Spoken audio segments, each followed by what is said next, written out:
All right, guys, welcome back. I am in the beautiful state of Colorado. As you can see, we got a few mountains behind us. We are going to continue this one-shot series. Now, I'm not going to be putting up a target, a mule deer or an elk or whatever, and printing it on paper, but we will be picking out rocks. I'll tell you the size of the rock. You can read these rocks with the MOA lines. I have already read the rock that I'm going to shoot at. It is about a 3/4 MOA high and about 1 MOA wide. That's the size of the rock. So at the distance we're shooting today, we're going to shoot 1,130 yards. A little bit of an up angle, and we have a little breeze. And I'm going to get behind the gun, kind of walk you through what I'm seeing, what I'm doing, what I'm dialing, kind of what's going through my head before I pull off this shot. This whole point of this one-shot challenge is to go out and give yourself one shot. I feel like it's the absolute best way you can hunt for prepping to get ready for that upcoming season. If you can go out once a week, find a new spot that you can shoot 1,000 yards or 800 yards or 500, whatever it is that you want to do. If you can find a new spot to shoot at, it is so valuable, because if you go to the same place and shoot every day, you're going to kind of get used to those winds. You're going to feel something, you're going to know, hey, you know, a week ago I had this same feel and it was a 3/4 minute left or right or whatever. And so finding new scenarios, new angles, whether you're shooting up, whether you're shooting down, whether you're shooting northwest or south, go put yourself in those situations where you have to dope the wind at a new location. It's going to be so valuable when that time comes up and you got that mule deer or that elk out there at distance, and you can confidently know that you have for the past few months been able to put a round on target at any distance in the kill zone consistently, one shot. It's so important also to understand that your first shot is really the one that counts. You got a cold bore, and that is really the one shot that you get in the field. You might get a follow-up shot, but that first shot is really the one that matters. So let's get behind the rifle. I'm going to talk you through this and then we'll take the shot. All right, this spot that we're shooting at is right up in here. Wants to focus on my hand there, but way up in there. 1,130 yards. All right, before we make this shot, let's talk about the setup just for a second. You guys watched me put a load together for this rifle. If you watched one of my previous videos, this is a 28 nozzler shooting a 195 grain bullet at 30-50, I believe, somewhere right in there. This shooting great. I have not shot this rifle past 990 yards, so this is a 1,130 yard shot, so it's about 150 yards further than I have shot before.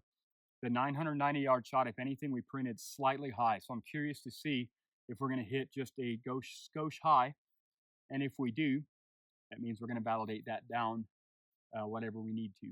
But I'm going to trust it just the way it is. It was shooting really good. I have a Gunworks bipod on here, and of course I'm shooting off of the bottle rest. This allows me to sight my rifle in, do these practice shots, and carry it in the field. That way I know I will be set up exactly like that again. If you haven't seen this product, check it out at bottlerest.com. Holds 28 ounces of water, has 4 sides to it, so it's super quick to find the right height, and I love it. I actually shot a mule deer off of this last fall or winter in November at 760 yards, and I was able to spot my own impact. It's super solid, super stable. It just rocked me back. I pushed it forward and spotted my impact. So that was with a little 7 PRC, a lightweight rifle, little Seekins Precision Element. So super light setup. All right, we are ready to make the shot. I've got it dialed at 23.5 MOA. I'm feeling a little wind off the right here, but when I look in the scope and when I look in the spotting scope, I feel like I see a little bit of wind left to right up there. So we have a little bit of, I guess, a little bit of wind contradicting itself. It's kind of going to zero the shot out, I think. It's not much wind. I'm going to say only maybe 3 max 4 mile an hour. I'm going to respect the wind at distance more than I'm going to respect the wind here, because it does make a bigger difference at distance than it does here. And we're only going to hold maybe a 3/4 MOA left, which is about 9 inches left off target.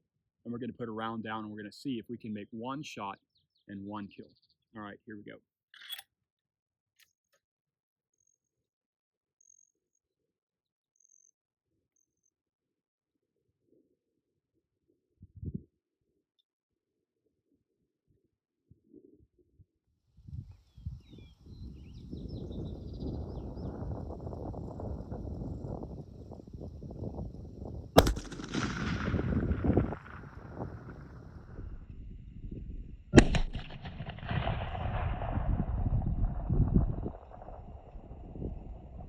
All right, so that was absolutely a successful shot for the first shot beyond 990 yards, 1130 yards. I hit the rock almost dead center left and right, and about a quarter MOA high, not quite about a quarter MOA high. I hit towards the top of the rock holding center. So that rock was approximately a 3/4 MOA tall, being about 9 inches. Half of the rock's 4.5 inches. I would say we hit 3 inches above the aiming spot at 1130 yards. I'll take that every day, all day long. I might validate that down one click just to zero that out. I think the 990 yard shot was just that much high as well. So happy with that. I'm going to tell you and encourage you to go do this. This completely changes my confidence level over going and hitting a gong 10 shots in a row. One shot, put the rifle away, and go do it for yourself. I think you'll be going into the season with a lot higher level of confidence when it comes time to make that one shot. All right, we're gonna keep this series going for a while. We're just gonna do random distances. I'll probably push this rifle out to 1,400 yards. It shot that good, and honestly, it felt really easy. And so if you can read the wind right, that's the tricky part on these shots. You can pull those shots off, and I feel like we read the wind perfectly on that. All right, I appreciate you guys tuning in. Appreciate you coming back. If you're coming back, I again apologize for the long period that it's been of not uploading the video, and I will keep them coming.